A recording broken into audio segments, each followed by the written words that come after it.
Hey guys, welcome back to my channel. Today doing something a little bit different and not actually showing you anything. This is kind of more of almost like a video diary. I leave for my trip tomorrow morning at like 4 a.m.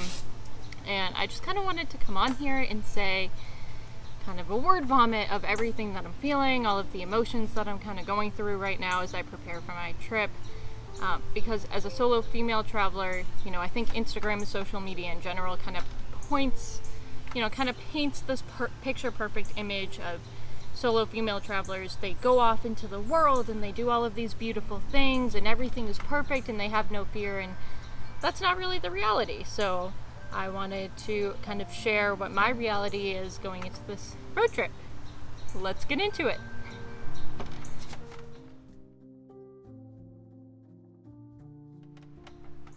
So I would be lying if I said that I'm not super anxious and honestly kind of nervous to do this trip.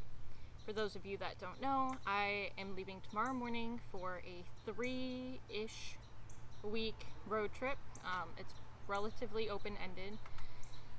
I've never done anything like this before. I built out my 2012 Nissan Rogue into a camper van of sorts so that I could, go on this big road trip.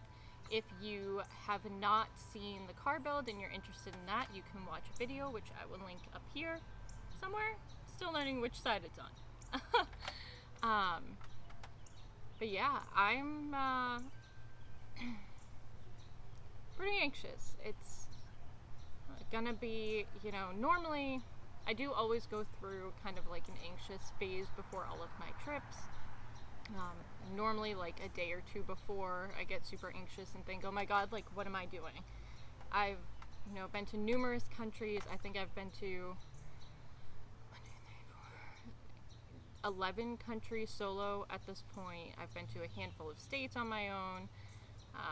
I'm not new to solo travel, but for some reason, as much as I love it and as much as I thrive once I'm actually on the road, a night or two before, I'm still always kind of questioning whether or not this is even the right decision, whether or not I should be going. But at that point, everything's already planned, my flight's already booked, it's too late to back up.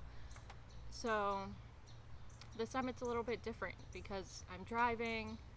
It's a lot easier for me to back out because sure, I have places booked, but I can cancel hotels and campgrounds and whatnot. So it's a lot more to overcome this time around, I guess, just because I'm in control of when I leave, what time I leave, how long I'm on the road. And then another thing that's totally different from my past trips is we've been living in a pandemic for a year and a half now, which means I've spent almost every waking moment, every single day with Mark and the dogs and the cats. I think the longest I've been away from Mark since November of 2019 has been 8 days, and that was back in July when I went to California and to go to Joshua Tree National Park. So honestly, just being away from them is a little nerve-wracking. Sorry.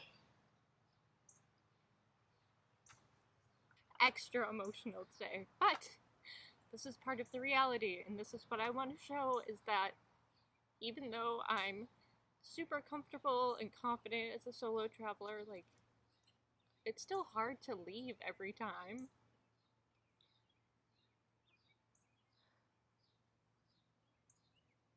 Ugh, I don't think I cried this much.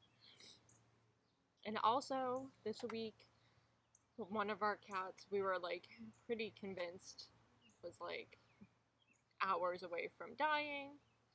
So it's been a stressful week, and we think he's on the mend. We think he's better now. But like even that is hard because what if he's not on the mend? What if he's acting okay because he knows I'm leaving? And maybe that makes me sound like a crazy cat lady. That's totally fine. But Like, what if I come home in 3 weeks and I'm down a fur baby? Not a fun thing to think about, but like definitely a possibility. It's an older cat. But yeah, I am excited. Like, I don't want these tears and the anxiousness to like make it seem like I'm not excited. I'm super pumped, really excited. Gonna see a lot of great friends along my way, so I'm not even like totally fully alone. I've got friends in Detroit, friends in Chicago, a friend in Cincinnati. Um, so I have friends kind of that I'll be seeing along the way to kind of break up the aloneness, if you will, I guess. Um, I am super excited though. I hope that sleeping in my car for multiple nights in a row is okay on my back. I'm hoping that my memory foam mattress is totally fine and like helps prevent any, back pain and stiffness in the mornings. I'm excited. I am excited. If you're interested in following along on my travels and seeing exactly where I'm going and the things I'm seeing in somewhat real time, the best place to do that will definitely be on Instagram. You can find me there at Vagarious Wanderer. I'll put a link in the description below, and I'll also show it on the screen at the very end of this video. I will try to get at least one video up during my trip. Not entirely sure how well that'll come out because I'll be editing it either on my laptop, which doesn't have the greatest speed, or from my iPad. So they could be terrible and may not be worth posting, but we'll see what happens. So stay tuned for those. I'll be having, after I come back, most likely I will be having full vlogs based off of each destination and kind of showing you guys the best things to do and places to stay in all of the different places I'm going. So hopefully you'll follow along. Don't forget to like this video, subscribe to my channel, and turn on notifications if you want to be notified exactly when those vlogs go live. Thanks everyone!